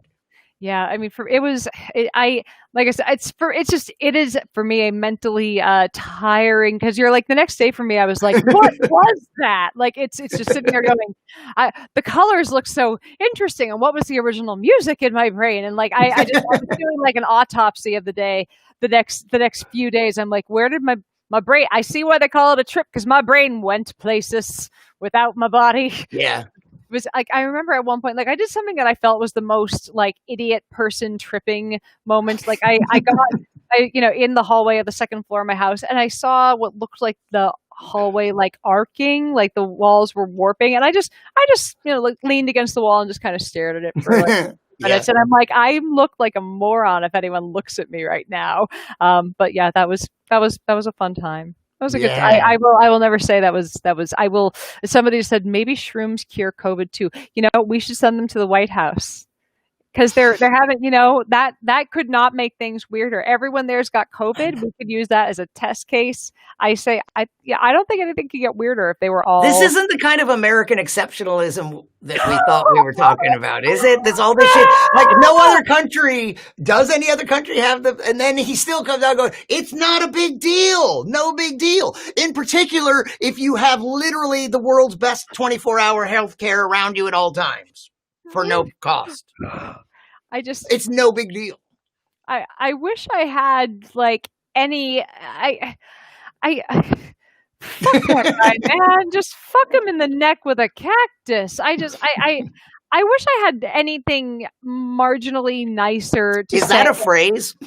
Or did you just make that up? It's one of mine, man. Like, I don't know if other people use it, but it's one that I use often, especially for the last 4 years, and I hope not for another 4. I hate them for making me hate so much. I've never hated so much. I hate them for making me hate them. Like, I hate that. So what's his face? Mike Godwin, the person who originated Godwin's Law, has said, go ahead and compare these assholes to Nazis. And that's a little terrifying. It's okay to compare Nazis to Nazis. Yeah, Aryans to Nazis, neo-Nazis to Nazis. When they go to their little, when they go to their little Proud Boys meetings, I'm saying I now only recognize gay men as Proud Boys, because they've taken back the hashtag. That was nice. So let's just call them Nazis. But when these Trump supporters hold up hold Nazi flag, literal, they have swastikas, and they think they're patriots. Like, I don't know how a swastika means you're being patriotic. We fought a war against them. But they have 2 treasonous flags. They also have the Confederate flag. 2 losing one's traitorous, the other's the enemy. Like, there are a ton of things that have lasted longer than the Confederacy. My time as Cybabe has lasted longer than the Confederacy. Like, I don't hold up my little Cybabe insignia and say, these colors don't, this flag is my history. Like, this is very, like, why are they staking, like, why are they staking their flag with the losers? I don't get it. Weird. It's the same with like white pride in general. And you go, most of the people that go white pride, you go, you're the worst example. Like, it's the opposite of pride. This is right embarrassment. Like, you are not a sample of the master race. I'm sure a few of them are beautiful, blonde, blue, but most of the ones we see, you're not putting your best foot forward. Are you saying the white supremacists are not sending us their best? I just don't find them supreme, as Tenacious D might say. It's like, and I'm just saying, like, we have, shall we say, a vested interest in this, as like I am like, we are, both of us are atheists, but we are of Jewish descent, and I'm like, I'm just saying, we are last hired, first fired on the people that they consider white in this country. Yeah. I'm terrified as I see white nationalists marching down the street saying Jews will not replace. I'm a little terrified from these these people. So Yeah. I just Mm-mm. I would like this to not be the so just a reminder as I like to switch the captions around in here. There's a way that you can make this whole thing less of a nightmare. Please remember to vote. The election's in 24 days, you Oh, guys. Jesus. 24. I realized that What's earlier going to today. happen? This has been the most suspenseful year. You just don't know what's going to happen from moment to moment. I mean, to be fair, we know what's like. Let's be blunt. We kind of know what's gonna happen. We know that, like, if you had to bet money on it, Joe Biden is going to win both the popular and the electoral vote. Like, that's gonna happen. I'm concerned about that because of gerrymandering and what they do to keep black voters off of voting lists and stuff like that. Oh yeah, I'm concerned about a lot of that. I'm concerned about the fact that they have cut down polling stations. They've cut down mail-in voter drop boxes, especially in Texas. What they're doing is goddamn criminal. Like I saw the numbers on it, and I don't want to quote the numbers incorrectly. If somebody in the comment section wants to pop in with it, but like they've cut, I believe, hundreds of drop boxes and polling stations, especially in predominantly. How can they justify this shit? They're Republicans. You expect them to justify things? They don't have to. It's unbelievable. I hate the Democrats for letting all this stuff happen all the time for years. They let it happen. I mean, the question is, like, I look at that and go, I don't know if it's let it happen when it's in states that they have but they don't. I just mean they give in to the fight, whether it was like when Al Gore ran for president. I would like Democrats to start fighting dirty. I would be bit. I love Michelle Obama. I think that I want to go low. It's a noble thought. I really, she can go high. I will go low for her. We need both. Yeah. I will get in there and call. You can remain unsullied. Or whatever. Melania and Barack can do the right thing and say that they hope that the president and first lady have a speedy recovery. I can say that I hope Melania is coughing up lungs till the day she dies. That I hope is painful and horrible for both of them. I can say that because they can go high. I won't. Yeah. I don't really want for Melania unless some of that is landing on Mitch McConnell. Yeah, no, Melania is horrible. Oh, did you hear the Melania tapes? No, I know. Yeah, well. I heard one snippet of it that way. Yeah, like if Michelle Obama talked about Christmas like that, the white Christians would go nuts. It's just to go back to Alex Jones for a moment. The war on Christmas is coming from inside the house. Sorry, I couldn't help myself. Thank you. It's just that was amazing though. It is. Why did they ask me about the children? The children. Fuck these children. Oh my God! What about that Jeff? You saw the Jeff Sessions? Oh my thing God! About where he goes, like imagine a serious discussion about we really need to address the issue of immigration across the Mexican border, and so someone can be quoted as saying, "We need to take away their families. We need to separate the children from the families." Separate them and they even said as young. They said as young possible. They said that. I forget the exact quote, but they basically said separate. That we need to separate them, all of them, no matter how young. Like as an agnostic Jew, I would almost say I would allow us to call this a Christian nation. If it would be a fair trade, I would say, yeah, we can call this a Christian nation if to any extent at all we actually upheld ideals that could be called Christ-like or Christian. And, I'm not an agnostic Jew, but I will go, if you know what, I'll make that trade with you right now. Change your fucking values to live up to that. Yeah. Then you can call it that. I don't care. I just don't understand how these people can. I don't understand how the quote moral majority,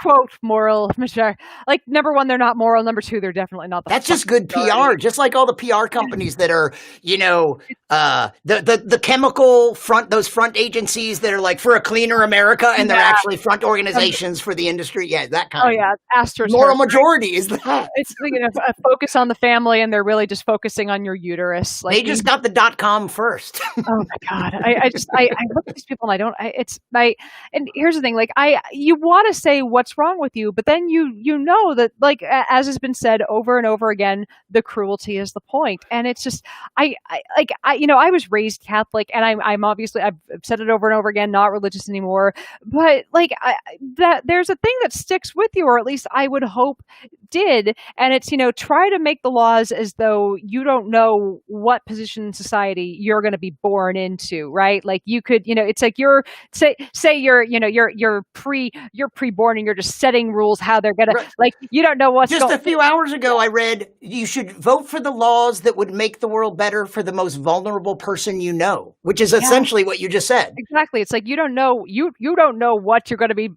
dropped into the planet. You could be born. And it's like, so I don't see how they look at this and go, well, we could do that, or we could target, we could do the right thing, but Bill down the street needs a second vacation home. So he's thinking this one should be in Zurich.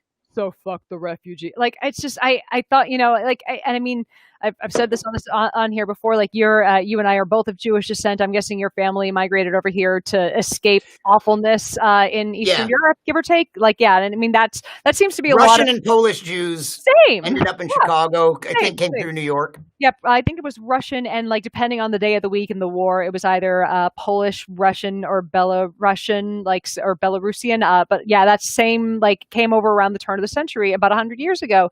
And like, if they had those immigration policies that Stephen Miller, ironically, it's worst evil Jew, he is the worst fucking Jew ever. Evil Jew since Son of Sam. Yeah. He is Judenrat. He is the Jew who's working for the Nazis. Like, no one told him that here's the thing, the Judenrat still went into the oven. They just went in last. But like, if they had those same policies in place that Stephen Miller is trying to put in when our families were trying to get in, we wouldn't be here. And I just don't understand how someone can be okay with that, how someone can be okay with treating other people like this when those same policies are the only reason we're alive. And neither would Melania, right?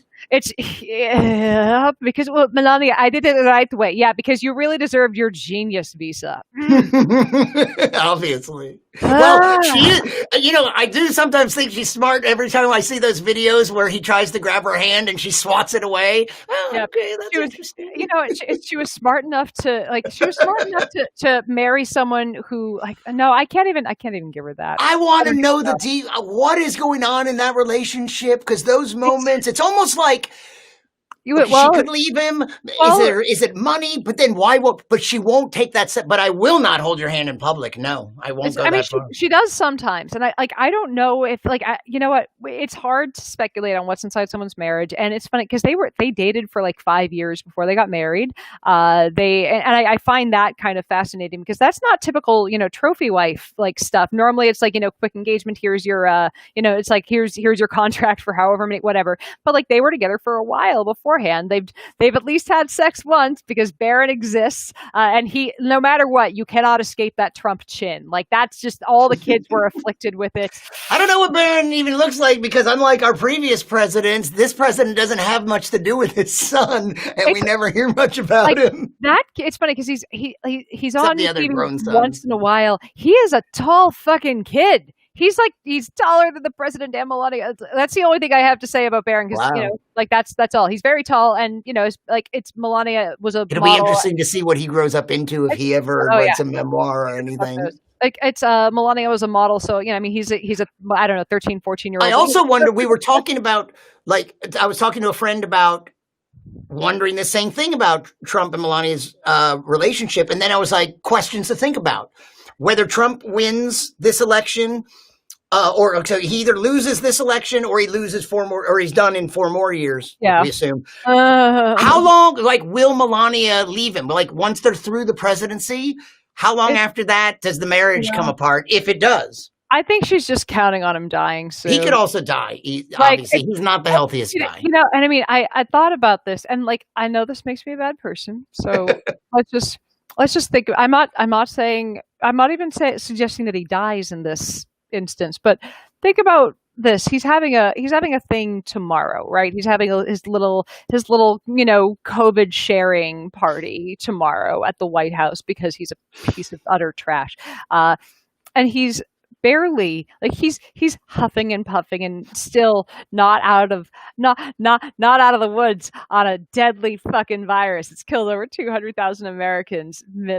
How after he made fun of Hillary Clinton for having pneumonia, and then everyone bent over backwards to be nice to this fucking piece of trash. How funny would it be? And I'm not saying that he dies here. I'm just saying, how funny would it be if he just collapsed on stage? Interesting. That wouldn't look good, huh? Again, He would hate that. I'm not saying died. I'm just saying collapsed, looking weak, just needing some supplemental oxygen. You're not saying dies right then. I'm not saying die even at all from COVID. I'm just saying, how amazing would it be if in his need to have people see him looking strong, right? He just, you know what?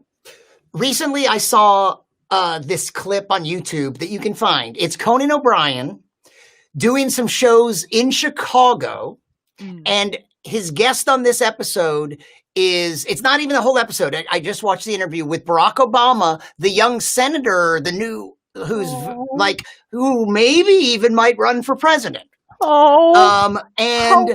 doesn't even look that young. I mean, he looks younger, but here's so all this Trump stuff had been happening. I just watched this weeks ago. And he's great. He's really likable. They talk. He tells some stories. So in almost each story, like there's this story, I don't remember the details, but about him and Melania. The gist of it is he paints a picture, like he can't do that because Melania would in the story joke, it's humorous and it puts him subordinate to Michelle. And each little story he did, he's not afraid to make self-deprecating jokes. Core difference between him and Trump. Trump will never make a self-deprecating joke or comment. Not even slightly. And not only that, he doesn't even say it. He's never even just good or great. He's the best at every fucking thing. You hear him say why he can't even make a joke that's self-deprecating. He said why he was back from COVID already because he was so young and had the perfect body. It was in perfect health. I'm like, dude, you're in perfect body. You said he was perfect young, body because he was or something like that. Perfect something. Yeah. Well, every perfect conversation, perfect. What was so? I'm like, dude, you're a 72-year-old obese man with heart disease and metabolic syndrome. You are not in perfect anything right now. This is you see, the thing about him getting all of these treatments that bothers me is that he's out there telling people it's survivable. Yeah, if you have access to all the shit that he has, and when he has them with a team of doctors worrying over you, and given that the fact that they've opened up the economy and and have told people go back to work, and they have states where they've banned people from giving mask mandates because Georgia is just a home full of crazy people. There aren't enough doctors for everyone who gets this stupid fucking disease to have a team full of doctors looking over them like Trump, and we obviously don't have all of the medications like the Regeneron ready for everyone yet like that. So, and as he tried to claim to people that it was going to be free for bullshit. 2.5 an hour before we started, here was an update from the New York Times. Did you hear this one? Breaking news. The White House is said to have blocked a CDC effort to require face coverings on airplanes, trains, buses, and travel hubs. So the CDC, with extra powers, quarantine powers that it even has, put out this, wanted to require face coverings on airplanes, trains, buses, travel hubs, and the White House is blocking it. And the coronavirus task force led by Vice President Mike Pence declined to even discuss it. Our government, ladies and gentlemen. Let me just hold on a second. Please let this. I want to make sure that they're not fucking with us. It seems Lindsey Graham has What? Okay, so Lindsey Graham refuses to take a COVID-19 test. So because of that, Jamie Harrison won't. And Jamie Harrison is. I saw the last debate, and holy crap, he is good. Like I'm not just happy that Lindsey Graham is going to be out. I'm excited to have someone this good take in the Senate proposing legislation. But Lindsey Graham refuses to take a COVID test for this, so Jamie Harrison is not participating in the debate. And now hashtag Lindsey Graham has COVID is trending. Yes. Sorry, I mean thoughts and prayers, Lady G. Lady G. Look, it has to be more than that. It has to be. I mean, maybe he thinks that would ruin him, but it has to be something a little worse than just being gay. It has to be. No, they have to have something that's actually dirt on him. It's not just gay. It's that it's a bunch of gay escorts that they have proof that he's hired. And speaking of someone, is that a story? Well, in specifically? DC. In DC, it is, especially for someone from South Carolina who's a distinguished bachelor from South Carolina. Can I say something I hate about these people? Can I get one thing out about this? Because because I have a friend who is a gay escort and confirmed for me that everything about Lindsey Graham that was said by the other gay escorts was absolutely true. Which is what? That he hires gay escorts. That's all. Just like that's the only thing that came out. Inside knowledge? Yeah, I mean, like, it's just basically they all know who's hiring, like, from within that. But yeah, like my friend Brandon has confirmed for me a few people from within DC circles. So but yeah, they say their weirdness about it makes us talk about it in weird ways. But the thing that pisses me off is that when it comes to, it's like, strongly conservative, right wing, anti-gay, then they're caught in a bathroom with an underage boy or something, and then anti-drug, and they do drugs. Yeah. And it's in the hotel room with a hooker on top of that.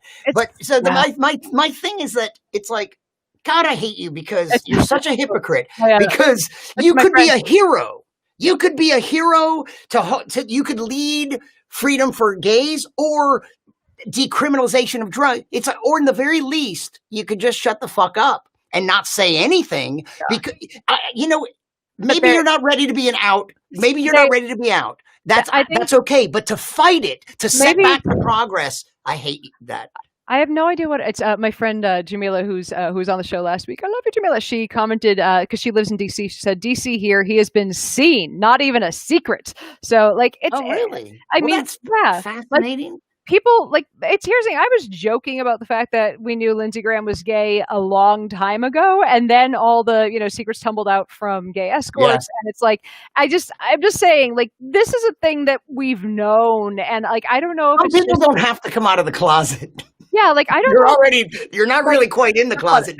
It's quote known, but like I don't know if it's just the public part of it. Like I have no idea. I don't know what the thing is. But Trump definitely has some sort of blackmail on this guy to have gotten him to go from I hate Trump. That's why I feel like it's worse. Something's like I don't know if there are pictures. But something is weird there because he maybe was something illegal, like underage. Like that's what I'm thinking. Because but the weirdness is here we are. We're on the risk of talking like we're like. You're gay. Like, it's like, we don't care if he's gay. That's the problem. It's like, gay isn't a problem. Like, it's only a problem to you, dude. But Lady Graham, please come. Lady Graham. Come out, we accept you as we'll put a rainbow feather boa over you to marshal the gay pride parade. You can smile.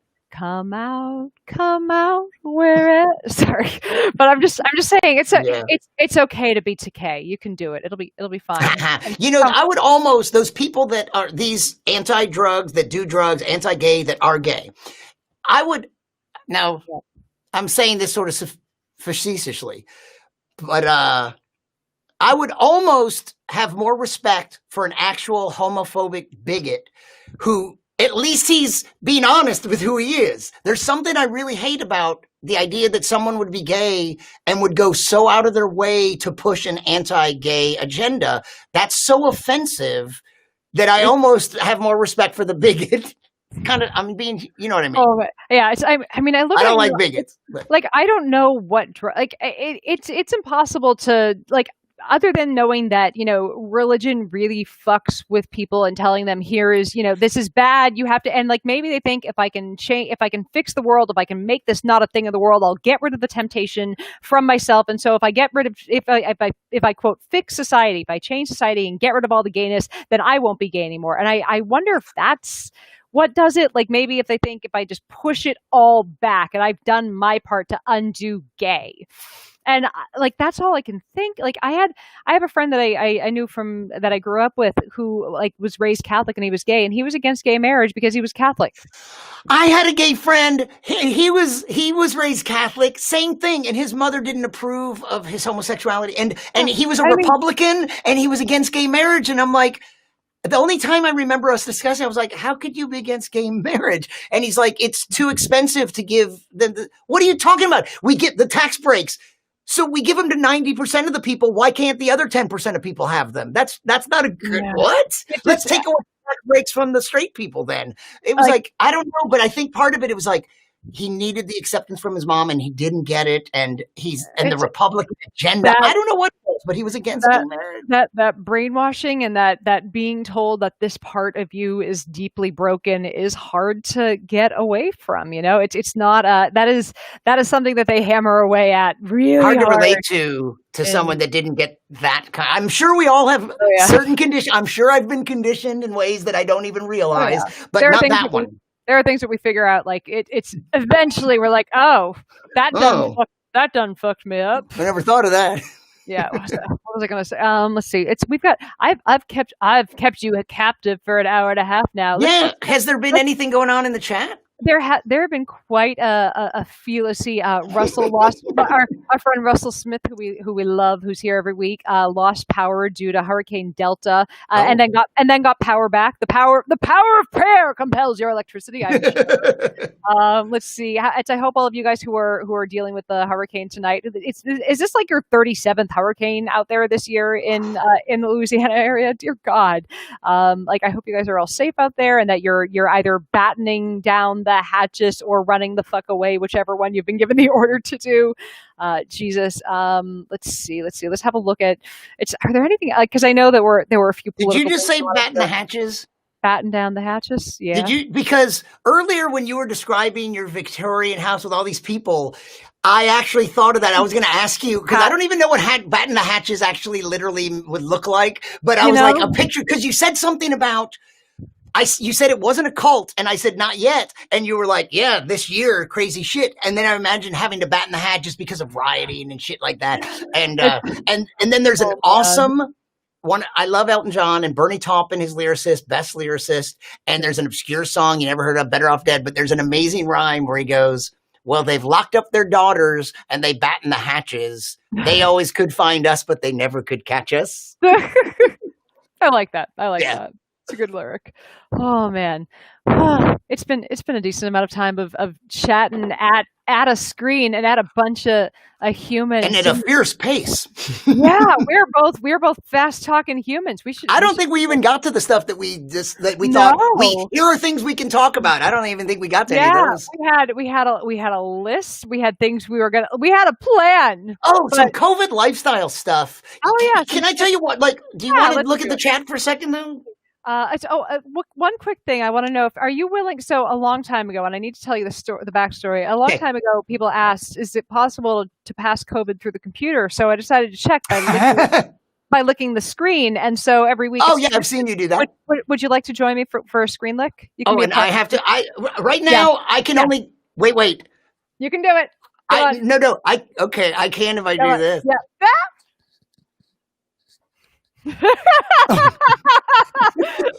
That's very enthusiastic. I have the ability to zoom. Nice. Otherwise I wouldn't have been able to. Nice. Oh, there's my microphone. See? Here's what you don't get to see behind the scenes. And if you could see a little farther over, here's part of my COVID routine. So I sort of have a studio here. And it's interesting how everything changes when you zoom in, and then it's like you can't see any of that. So I'm wearing sweatpants. You look like you just have expansive books everywhere. Like guys. Oh, but it's not exactly because this is all you see. Like I try not to zoom out because I like the mystery of maybe pants, maybe not. Exactly. So I live So in Raleigh. It's really hot. And by the time the pandemic was kicking in here, it was hot. So my yeah. Oh routine, yeah. I'm a comedian and I do science communication talks. All the personal appearances canceled, but I did a lot of things became virtual events, Yeah. hosting things, that Mario Molina thing. Yeah. So there's so many routines. I live completely alone. Yeah. So Oh man. I That was has to have been inside my hard. house so much that I don't have to look presentable for anyone unless I'm on and doing a thing. So Yeah. over the months, gradually, first 1, 2, now 3 dress shirts are hanging over there. But the routine is I'm walking around in shorts and topless Yeah. until I have to be on air. Then I grab a dress shirt, put it on, but I'm still wearing slippers and shorts down here, but you only see the dress shirt here. Nice. And because occasionally someone knocks on my door, there's a T-shirt that the part, it was so funny because it was in I love that you retrospect as a comedian. This is incredible. Like I'm just picturing there being like a Rube Goldberg machine of like things that like put clothes onto you. There Like the should mouse be. hits the This is, trap yeah. and hits the bowl. This is your next project, is setting up like get and look, you have friends who are engineers. How do I get it from there to on me? Yeah. So this is, if you don't do this for a next project, like, look, you literally all you have is time right now. We have all the engineering friends in the universe. Like talk to Simone Gertz and be like, hey, help me set up a machine. She's She's got awesome. you covered. She's got you covered on that. So I realized there's some things you ever like as a comedian, I'm always looking, I want to write things down and remember them that I can turn into material. And sometimes there's things, even maybe something that you say all the time, and all of a sudden you go, oh, that's actually funny and I can use, and just recognizing it's a thing I already do. So it was like, I've been doing it forever. And it's like, I noticed, oh, I leave a T-shirt draped over a dining room table chair. So if somebody knocks, because I'm walking around without a shirt, but if somebody knocks, there's one laying there that I put on and I answer the door. Nice. And in that same way, dress shirts are here when and as soon as it's done, take it off. Because now the weather's changing and it's cooler, but for the entire time, it was hot here. I'm sure there's some other funny COVID routine stuff. Let's see, what do I have for COVID specific routines? Like I feel like, my husband just got home, which is why my dog was like, I'm gonna freak out now. So let's see. I'm trying to think of what's COVID specific. Like at beginning of the pandemic, because like I was so paranoid that like COVID was everywhere. Like it was a lot of like ordering groceries, and like my main thing was like I'm using my it's instead of like going out with a spear, I'm using my phone to hunt for food. Like that was a lot of my fun. And now like COVID routine is my Wednesday trip to the farmer's market, where I feel like a human because there are people there. Okay. It's like I can be near people, and but like I don't have a specific like COVID thing that is like, because I was already a writer working from home mainly. Like me too. I might go travel to some gigs, but the rest of my life was exactly like this already.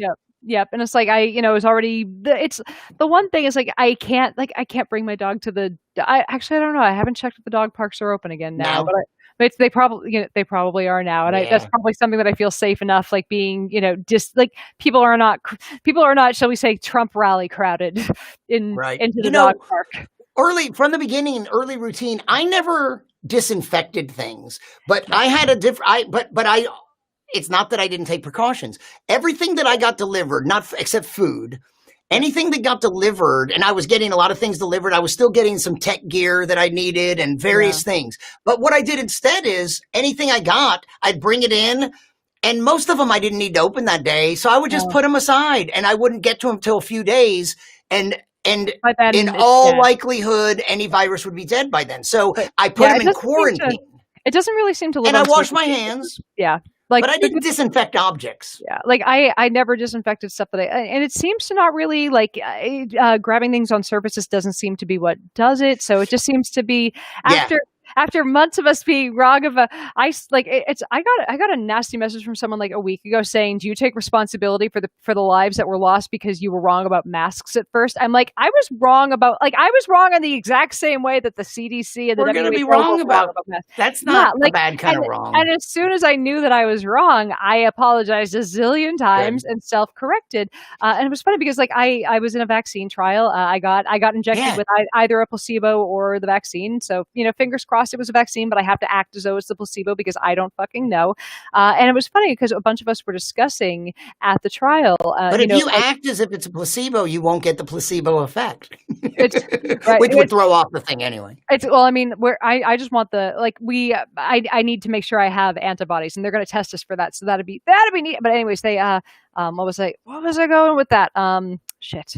So, That at least it's the first time I lost my train of thought today. quarantine, the vaccine. So we were chit chatting. You got the vaccine. You just got the vaccine. We were chit chatting at this thing, and it came up about the masks, and somebody said, why were they so wrong about this? And I'm like, well, part of the reason why they didn't think that masks, that they'd said masks don't always work with this, and why if it's not airborne, it's not always a good idea, is because people don't always wear them right. We have to look at the behavioral economics, and in that very room, somebody who believed in the science, wanted to participate in the trial, all that good stuff, was wearing his mask below his nose. And I pointed this out. I'm like, as we're sitting there chatting, everyone's kind of participating in this little, chit chat ski. I'm like, yeah, because we had to take into account behavioral economics because that guy isn't even wearing his mask right. And everyone I felt kind of bad that just all eyes on this guy. But he's like, yeah. He's like, I can't get it to stay up. I'm like, there's a metal strip on the nose. Pinch it. He's like, oh, he really had never pinched the surgical mask. He might have had it upside down, and it's just. It was just so, but all of a sudden people are like, oh, that's why they didn't believe that people would wear their masks correctly. Because even a guy who believed in the science and wanted to help out with the study was not wearing. Yeah. So, anyways, it's been an hour and 45 minutes of us shooting the shit. We've gotten through a lot of. We never even finished Brian. No. Let me say, without telling you the whole Brian May thing, I'll say one sentence. Tell the Brian May. Finish the Brian May thing. Well, the core idea to it is when I was in junior high and high school, I had not one, but two posters of Queen on my wall. So Brian May was on my wall. One was a montage with multiple images of them. They were my favorite band. So imagine what it must be like to that kid who worshiped that band so much. The cool thing was Brian and this astrophysicist, it was like a mentor of his, they created an event called Star Mus. Star M-U-S, like star and music. And the event, it's happened about, on average, every 2 years for about 5. Last year was Starmus 4 or 5. And it's, okay, last year was the anniversary of the first Apollo landing. So there was an Apollo theme. So there were 7 Apollo astronauts, 3 men that walked on the moon and several others. Then there were current astronauts. And there was the Russian cosmonaut who has spent more time in space than any other human, cumulatively over 5 missions, 2.5 years in space he has spent. I met Neil Armstrong's son, Rick. In fact, we watched the movie. Did you see the documentary, Apollo 13 documentary? It's really good.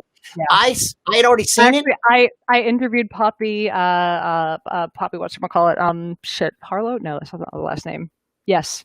Yeah, I interviewed her for that, and then my laptop that I had the recording on died. She was so sweet. She was so wonderful.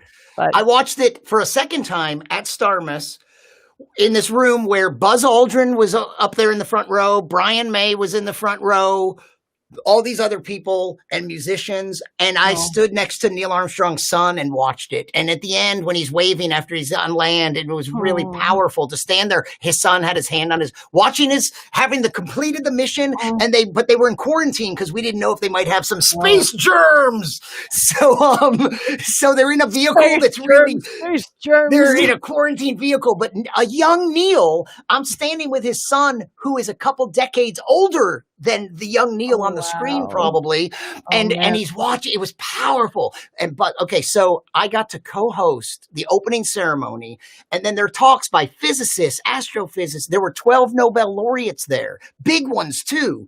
Robert Wilson, who co-discovered the cosmic microwave background radiation, and Brian Schmidt with dark energy, and Adam Rees, dark energy, and Kip Thorne and Barry Barish, who gravitational waves and LIGO. I mean, big stuff. Oh, yeah. And then rock stars. So the opening ceremony that I co-hosted with Chase Masterson, who was a character on Deep Space Nine, Star Trek. I know. We co-hosted. She's awesome. And the musical evening was directed by Hans Zimmer, who had a 40-piece orchestra and a choir. Rick Wakeman from Yes on keyboards on some songs, Steve Vai, electric guitar, Brian May, Commander Chris Hadfield played a space oddity, just like he recorded a video on the ISS. If I never do another event this good, if this is the best thing ever, and I got to hang with these people. I'm going to tell you right now, you will never do another event that good. Just to clarify. I'm not just to be clear, everybody, if we are able to travel 1 year from now in October, this one was in Zurich, but in Armenia, 1 year from now, the next Starmus. Just to let you know, responses are holy crap and I need a cold shower now. So so I worship this guy. So here's the kicker is, because of 3D photography, Brian May now follows me on Instagram, and we know each other a little bit. It's surreal. He'll like my comments and comment. And when I met him, it was just an amazing moment. So you're saying, because he recognized me, he knew me. So you're saying that when I'm sure Brian May occasionally is bored on a Friday night and wants to come join a live. No, I'm just kidding. Come join a science live stream. I'm hoping I get in. I did interview him once, but like 10 years ago before, and we weren't connected in any way. But when his first stereo photography book came out, I was able to do a 15-minute interview with him. I was making science videos for Time Magazine, and that was a huge highlight for me. But now it's like I see him seeing my Instagram stories all the time, and I just I will never get over it. It's like, if it sounds like I'm bragging, sorry. The guy, I worshipped him since I was a kid. He's Brian motherfucking Bates. There can be only one. He wrote the Flash Gordon soundtrack. He does multi-track. He's Brian May. And I'm not going to be able to get over it. When I'm 80, if he likes one of my posts, I'm going to be, Brian May just like my post.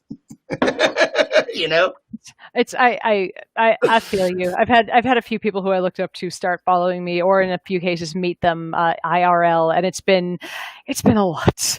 The first week that I had something go, and this is not as cool of a story in terms of like being on stage with them and whatnot, but like the very first when I first had my thing go viral and got into the public consciousness, the first very famous person that started following me, and I'd been watching their show while I was writing the article that got me into the Hugh Laurie started following me. And he was following less than 200 people at the time and had followers. So that was, that's about what Brian follows, 200 and something. Yeah. And then we ended up speaking at the same conference a few years later, and I got to meet him. And that was and it's just the last night of the conference. It was a small group of us at the bar, having cocktails and hanging out with him. And he couldn't have been nicer. And I went to he went to grad school at Cambridge. I went to grad school, not at that. I was in Cambridge, but there's another college at Cambridge. And I went to I just want to be clear.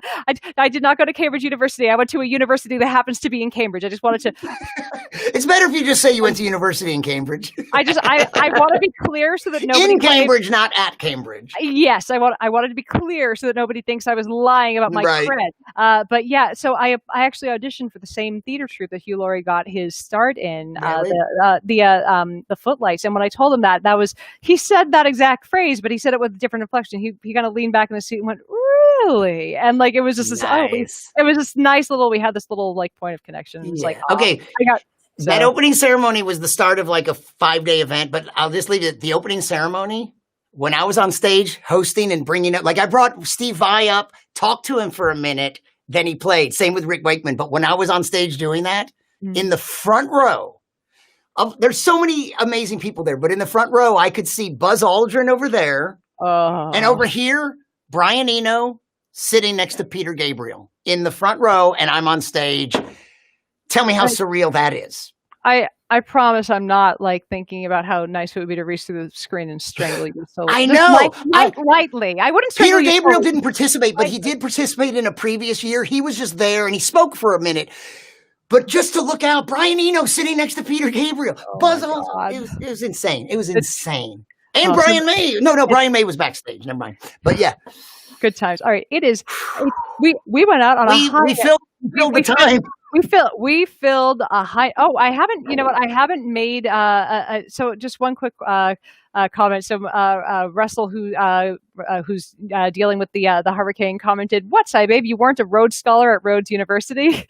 I'm much. How wet is it out there, Russell? Is it? I'm gonna guess it's much wetter than Ben Shapiro's wife's pussy, because that's always gonna be dry. See, I got in. I promised. There's going to be a joke about that until he gives her an orgasm, which is going to be never. Wait. I guess I don't know this story. What's the backstory on that? He's never given his wife an what? So Ben Shapiro, after hearing the song "Wet Ass Pussy," WAP, but he started reading the lyrics to the song as only Ben Shapiro could. But he's like, "Wet ass p words," like he wouldn't even say pussy. Like he tweeted a thing saying, because his wife is a doctor, so of course that means he's a doctor too. He's like, my wife, who's a doctor, says the only way you would have a pussy this wet that needs a mop and bucket is if you have a gynecological condition. I'm like, oh, that's what she's told him to make him feel better about her. It's a gynecological condition called being aroused. It's like that's what she's telling. Yeah, it's, honey, I promise you, my dry, frigid pussy, it means I love you very much. Yes, those women are defective. They're not supposed to leak like that. They would be dehydrated. That's not right.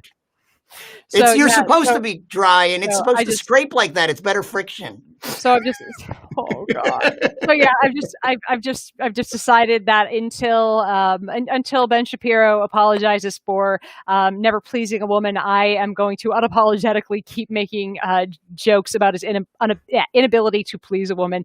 So on that note, Brian, we're definitely going to have you back on, because my humans have loved you, as have I. They've been delightful. How do you know they love me? It's because I'm reading the chat and they're saying they love you. Oh, I'm not seeing it. I'm not getting and words of affirmation are part of my love language. People, it makes me sad, because I know like some people have been able to see the chat screen while they're in there. The last 2 weeks, I guess I could if I just pulled it up on one of the computers. Yeah, most of the chat is over on Facebook, but yeah, they're digging you. Where can people find you? I know you said it's at Science Comedian pretty much everywhere. Yeah, and you know what? I want to say one other thing, is that at the other thing, I do other science communication stuff. So I'm a comedian, but I also love interviewing scientists. At the beginning of the pandemic, with Sigma Xi, the Scientific Research Honor Society, I did a series where I interviewed a bunch of virologists and food safety experts about COVID-related questions. And that was all at the beginning, and it was relevant to something you said a little while ago. But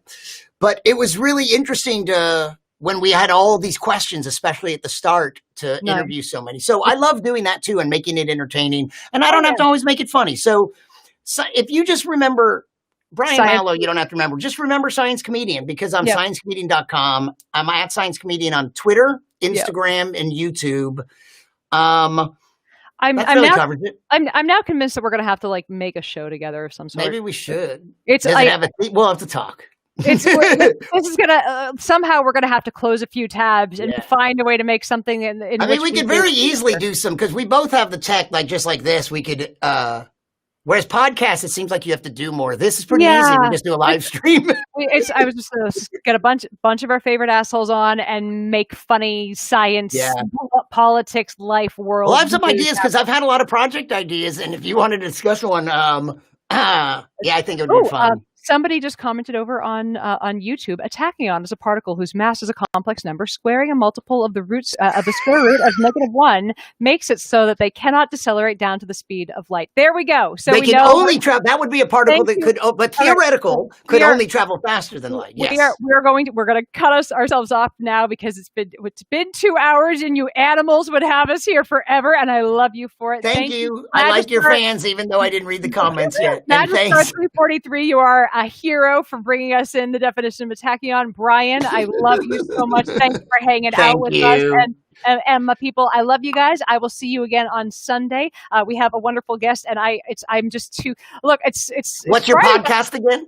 It's my podcast. It's Two Girls, One Mic, the porncast, in which we analyze the plot lines in pornos because we're adults with normal childhoods. The plot lines in pornos. That's awesome. We haven't had you on yet. No. All right, so we're gonna set that up. Anyways, bow wow. All right, it's. Do you have a favorite TV show that we can find the porn parody for it and use that? Well, I'm really like Rick and Morty. That's one. That's a great one. We've already done that. Futurama. Okay. I really like. What about? I don't think we've done Futurama yet. But what? Or the Judd Apatow. Not undeclared. The college. The high school one. That everyone was in. One of the best TV, only lasted one season. Do you know Judd Apatow? Help me out. I'm drawing a total blank. Your fans know. Guys, one of the best Judd shows Apatow ever. one season. Yeah, it was TV show. And all these Seth Rogen and I know exactly who all those people are in it. Yeah, I'm sure I can find it in a second. But, classic show. It's a great show. Oh, Geeks. Freaks and Geeks. Freaks and Geeks. How about that? That would be... You know what? If there is a porn parody of Freaks and Geeks, I know that my co-host Alice is determined. She is a human who, if it exists, she will find it. Anyways, we're gonna Monk. Monk is another fuss. I love Monk. Oh my god! If there's a porn parody of Monk, that would be hysterical, and I would watch that. He's awesome. Look, I like the thing that as a comedian, you will appreciate porn parodies so much because. I think you're going to love how insane they are. So anyways, we're going to schedule. Guys, when we have him on the porncast, you guys are going to love that too. Anyways, I love you all. I love you, Brian. And we're going to finish this. I love you guys. Bye. Have a good Friday.